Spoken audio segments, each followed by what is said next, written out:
8minutový video. Tak už budu natáčet. Slyšel napravo. Něco ty řekni, natáčím tě. Zvár, vole. Libane, něco nám řekni. Džamo, řekni nám něco. Tady jak svině. Jak je, co řeknu? Šťastný a skurvený teda. A že se dneska ožerem. Kubíku, řekni nám něco. Já myslím, že za chvilku rozbudit nervu. Ale Lenko, ty nám ještě něco řekni. Lenko, něco na ty Vánoce nám řekni. Tak Džambo, aspoň já jsem taky řekl. Když si pivo, neotravuj.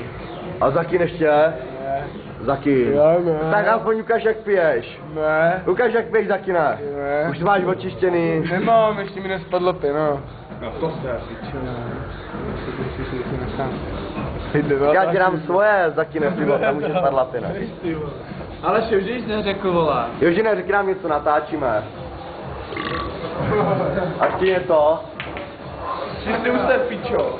Něco, že jsou ty Vánoce, tak nám řekni. Šťastný a veselý, hlavně dají Maďarům Tiliánovi.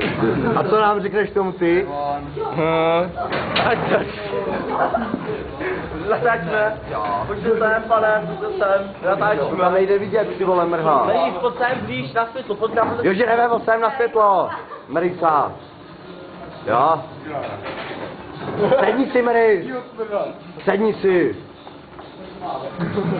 A řekni nám něco na kameru, mrha. Nazdar. A ještě něco.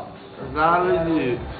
Jo, já ho zdravím. Znej si příklad Já ho zdravím, to je dobrý bodec. A taky čau, ale ho zdravím.